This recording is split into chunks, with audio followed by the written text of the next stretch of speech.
بسم الله والحمد لله والصلاة والسلام على رسول الله. معنا كتب من كتب الإعراب، إعراب الجمل وأشباه الجمل، فخر الدين قباوة، دار السلام، 2024. كتاب نحو. المقدمة.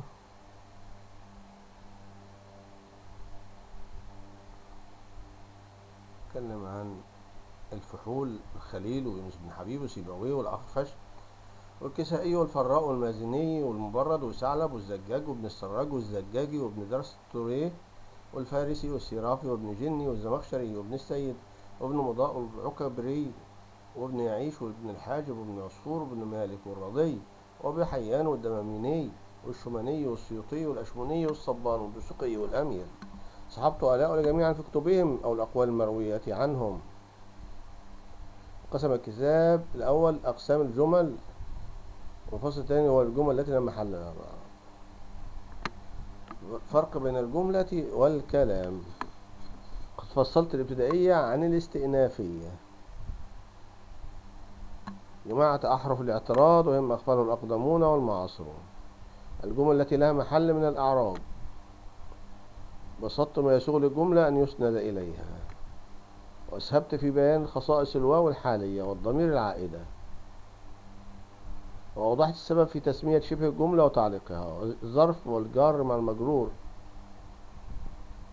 كنت أعرض المذاهب المختلفة الجماعية والفردية، ورجعت للقرآن والحديث ودواوين الشعر ومختاراته لأستمد شواهد حية. قدم هذا الكتاب في نوع الباحثين والمدرسين والدارسين لأعترف أنه لم يستطع أن يستوفي كل ما في نفسي من جوانب الموضوع. حلب 1972 1992 1392. أقسام الجمل. الجملة والكلام. الكلام هو القول الدال على معنى. المفرد هو الاسم أو الفعل مجرد من الفاعل. شبه الجملة هي الظرف أو الجر الأصلي والمجرور. الجملة هي الفعل والفاعل أو المبتدأ والخبر وأداة الشرط مع جملة. والمراد متفرع ما تفرع عن الفعل والفاعل وهو الفعل ونائب الفاعل، وما تفرع عن المبتدأ والخبر وهو الفعل الناقص مع اسمه وخبره. قال الزمخشري: الكلام هو المركب من كلمتين أسندت إحداهما إلى الأخرى، وذلك لا يتأتى إلا في اسمين، قولك زيد أخوك وبشر صاحبك.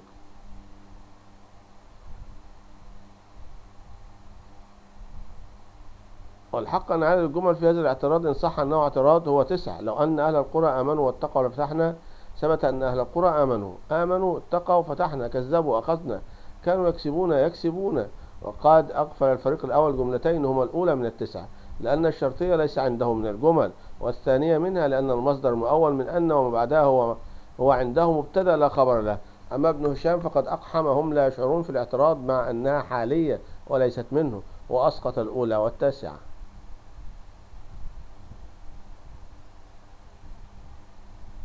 وهذا الذي يسميه النحويين الجمل، ولكننا إذا استوفينا عبارته واستوعبناها تحقق لدينا أنه من الفريق الأول. فأنت ترى هذا في قوله: أما الكلام فكل لفظ مستقل بنفسه مفيد لمعنى. الكلام جنس للجمل. الجملة الاسمية والجملة الفعلية والجملة الشرطية. أقسام الجمل. ومثل الزمخشري الجملة الظرفية بقوله: خالد في الدار. اسمية وفعلية وشرطية الجمل.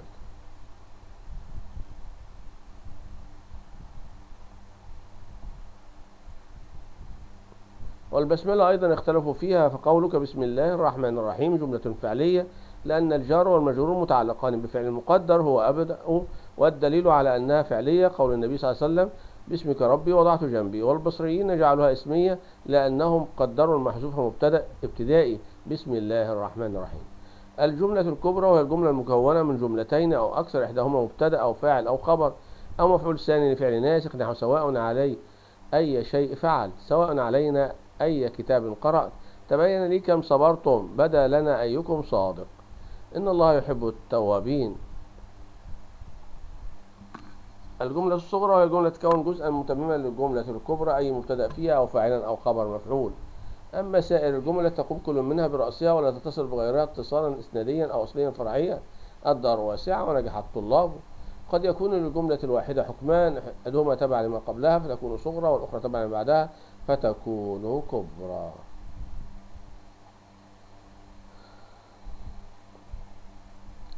والجملة الكبرى حالتان: ذات وجه واحد وذات وجهين. الجمل التي لا محل لها من الإعراب. إعراب الجمل: الأصل في إعراب أن يكون للمفرد اسما أو فعلا مضارعا، لأنه كلمة واحدة يمكنها أن تظهر على آخرها حركات الإعراب أو تقدر تقديرا.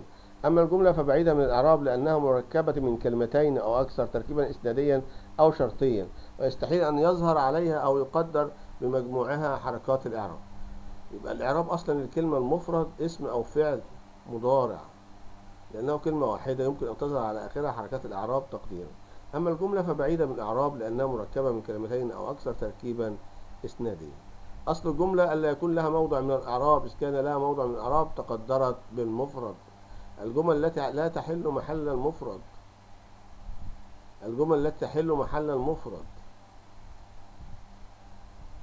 الجملة التي لها محل من الإعراب يجب أن تكون واقعة في موقع المفرد، والموقع له بطريق الأصالة، أعني أن يكون المحل الإعرابي الذي للمفرد هو له في الأصل لا عن طريق العارية، وإلا فقد وقعت الجملة في موقعها الأصلي وهو موقع ما لا محل له من الإعراب، كالذي تساراه في صلة ال الموصلة. وإن الغاية من إعراب الجمل هي تحديد موقعها من الكلام وصلة كل منها بما قبلها وبعدها، والحال واحدة سواء كان للجمل في محل من الإعراب أم لم يكن لها محل من الإعراب. فالتي لا محل من الإعراب شبيهة بالأسماء والأفعال المعربة لأنها وقعت في موقعها بدلالة المضمون أو اللفظ، والتي لا محل لها شبيهة بالحروف والأفعال الماضية والأفعال المضارعة المبنية وأفعال الأمر.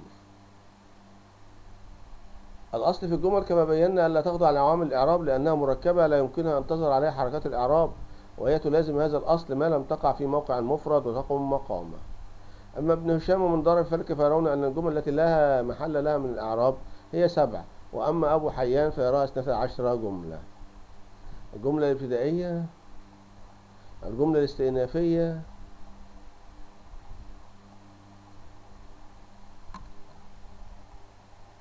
والاستئناف نوعان: استئناف نحوي واستئناف بياني، وجملة الشرط غير الظرفية.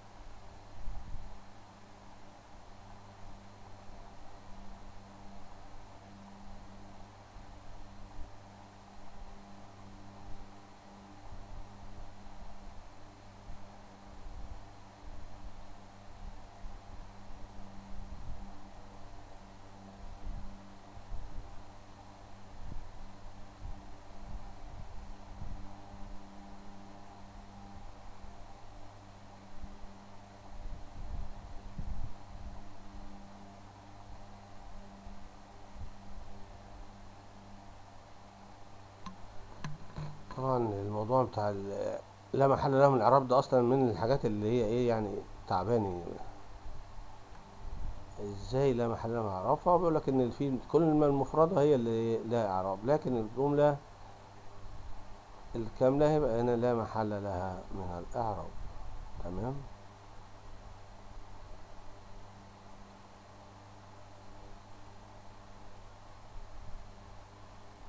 فارس، شكرا.